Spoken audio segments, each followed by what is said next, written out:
Bismillahirrahmanirrahim.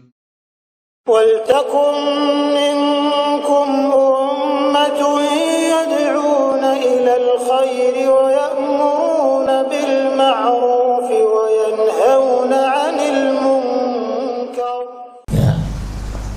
Assalamualaikum warahmatullahi wabarakatuh.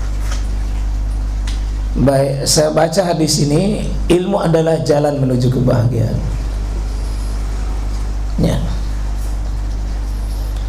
Ilmu itu jalan mendapatkan pahala. Kita coba lihat ya. Innamad dunya li arba nafar. Sesungguhnya di dunia ini ada 4 kategori penghuninya. Ya, di dunia ini 4 kategori penghuninya. Di antara 4 ini tidak bisa kita lepas salah satunya kita ya.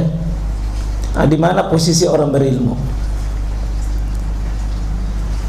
Antum, saya, semua ibu-ibu yang di atas tidak bisa kita lepas dengan arba'ati nafar, 4 kelompok.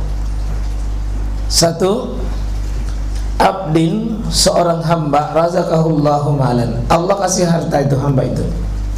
Kita dikasih harta, wa ilman, wah dikasih tongi harta, sudah dikasih harta dikasih juga ilmu. Fahuwa yattaqi fi rabbah, dan dengan ilmu, dengan harta dan ilmunya justru dipakai bertakwa kepada Allah.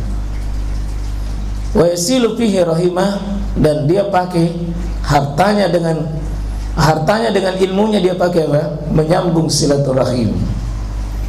Ini banyak ya, silaturahim di sini bersedekah, berinfak, berwakaf, melakukan banyak kebaikan dengan ilmunya dan hartanya. Ya. Wa ya'lamu lillahi fihi haqqan, dengan ilmunya dia tahu pada hak-hak Allah di dalamnya. Jadi kita lihat fungsi harta di sini, fungsi ilmu adalah dengan ilmu itu tahu apa hak-hak Allah. Dan inilah tujuan utama ilmu itu. Dengan ilmu tahu apa hak-hak Allah kepada kita. Ya. Allah mau diibadahi dengan ibadah yang benar. Allah tidak mau dimaksiati.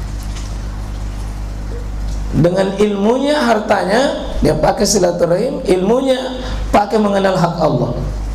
Apa kata Nabi? Fahaza bi afdalil manazil, dan inilah golongan yang paling afdal, paling tertinggi. Punya harta, punya ilmu, dia memanfaatkan hartanya, dia memanfaatkan ilmunya. Subhanallah. Kaya Pak, tapi berilmu juga. Tahu sugi maca topa, tahu maca sugi topa. Ya. 2 kelebihan utama di sini, harta dengan berbarengan 2 nikmat harta, nikmat ilmu. Golongan yang kedua, wa abdin, seorang hamba, razaqahullahu ilman, dia diberi ilmu, cuma ilmunya saja. Walam yarzuquhu malan, akan tapi tidak dikasih harta, cuma dikasih ilmu saja. Dia tahu ilmu tapi tidak ada hartanya. Fahuwa shadiqun niyah, akan tetapi melalui ilmunya itu maka dia berniat dengan niat yang benar. Yaqul, apa niatnya? Ini ilmunya bilang ini ilmunya.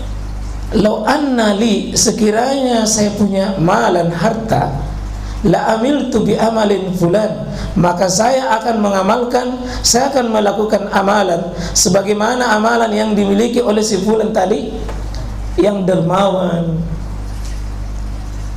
yang bersyukur dengan hartanya, bagi hartanya, diinfakkan hartanya. Dia tidak punya tapi dia bilang, kalau saya punya harta saya akan pakai begitu. Fahuwa, maka orang yang punya ilmu ini dengan biniyati, dengan niatnya seperti itu, fa ajruhuma, maka saya berikan dia pahala ajru, balasan keduanya sama saja. Coba lihat ya, hebatnya apa di sini? Hebatnya ilmu. Dia tidak punya apa-apa, tapi karena niatnya benar. Karena yang sekarang antum tidak akan pernah berniat benar tanpa ilmu yang benar. Tidak bisa. Bagaimana mau sholat yang benar kau tidak punya ilmu? Bagaimana mau berniat tanpa ilmu? Tidak akan mungkin. Dan amalan ini akan diterima dengan ilmu, dengan niat, Pak. Jadi niat itu ilmu. Coba kalau Bapak mau sholat 2 rakaat sebelum subuh, kan bisa di situ niat kan? Niat qabliyah subuh, niat wudu, niat tahiyatul masjid, niat rawatib, niat qabliyah azan, niat azan. 4. Ilmunya yang menentukan niatnya. Ilmunya menentukan niatnya. Antum hadir bermajelis begini, ilmunya menentukan niatnya. Bahkan menghadiri kemaksiatan sekalipun, ilmunya menentukan niatnya. Boleh menghadiri kemaksiatan, Pak, tapi niatnya apa? Untuk beritahu kemaksiatan bahwa itu kemaksiatan. Tapi bagaimana dia memberitahu? Itu ilmu. Bagaimana tahu bahwa itu ada kemaksiatan? Ilmu. Bagaimana dia tidak mendukung kemaksiatan? Dengan ilmu. Coba bayangkan, Pak, orang berilmu itu maksiat pun, dia berada di tempat maksiat pun, dia tetap dapat pahala. Ya, coba. Hebatnya itu ilmu. Berikut, wa abdin razaqahullahu malan. Ada seseorang hamba yang diberi harta.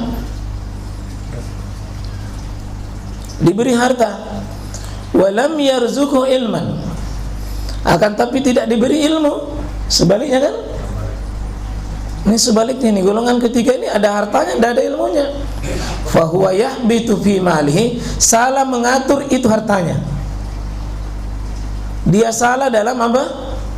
Yahbitu fi malihi, salah belanjakan hartanya. Coba bayangkan Pak, itu orang kaya tapi tidak punya ilmu, itu hartanya nanti yang bikin banyak masalah pada dirinya. Orang kaya tidak punya ilmu baik, hartanya pasti banyak kesalahan. Pasti banyak gerakannya harta ini pasti banyak salah. Ya, fahuwa yahbitu fi malihi bighairi ilm. Maka hartanya itu bergerak di atas bukan ilmu. Jadi ada ribanya, ada suapnya, ada halal, azalimnya, bergerak pokoknya tidak ada ilmunya, maka hartanya sarang. Tidak benarnya.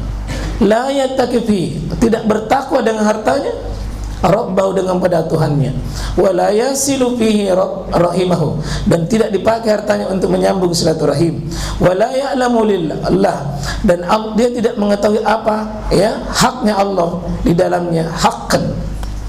Fahaza bi ahbasil manazil. Ini golongan yang sangat jelek sekali kedudukannya. Sangat jelek sekali kedudukannya. Ini golongan yang keliru. Dan yang keempat, wa abdin lam yarzuqhullahu malan, seorang hamba tidak dikasih harta, wala ilman, tidak tahu ilmunya. Fa huwa yaqul, tidak ada hartanya, tidak tahu ilmunya. Apa niatnya? Lau anna li malan, sekiranya saya dikasih harta, la amiltu fihi bi amalin fulanan, maka saya akan melakukan sebagaimana amalan dengan sebagaimana fulan tadi yang berpoya-poya, yang sombong, yang angkuh, yang takabur, yang melakukan penyalahgunaan tentang harta. Orang miskin tapi mau berniat jadi orang kaya, tapi orang kaya yang dia lihat orang kaya yang salah, itu dia mau turuti. Belum dia lakukan, tidak sempat tuanji kaya, tapi dosanya apa? Fahuwa biniyati, ya, fawa izruhu masawa, maka dengan niatnya maka diberikan juga dosa sebagaimana dosanya orang kaya yang salah. Coba bayangkan Pak, ini menderita ini. Dia sudah tidak kaya, tidak dapat ilmu, di dunia tidak, ya sudah cilaka. Lebih cilaka lagi karena niatnya adalah berniat kima orang kaya yang salah. Kalau yang tadi yang ketiga itu kan masih ada harapannya. Kenapa? Masih dapat harta tuh, masih nikmati hartanya, meskipun hartanya yang keliru. Kalau ini memang orang miskin, tapi mau jadi orang kaya, tapi orang kaya yang dia maui seperti orang kaya yang kurang ajar. Pak, seandainya kalau tidak sepaki betul-betul kaya, biarlah orang miskin tapi meniru, berniat jadi orang kaya yang taat, orang kaya yang soleh, orang kaya yang dermawan. Bapak tidak sampai mewakam itu, tapi ilmu tak sudah ada. Bapak tahu dengan bersedekah, Bapak tahu berhibah, Bapak tahu berwakaf, Bapak tahu membagi harta itu, Bapak tahu haknya Allah tentang harta itu. Daripada ini betul-betul kasihan ini golongan keempat, sudah miskin tapi dia dapat dosa orang kaya yang hambur-hamburkan hartanya karena salah niatnya. Hebat ilmu Pak ya.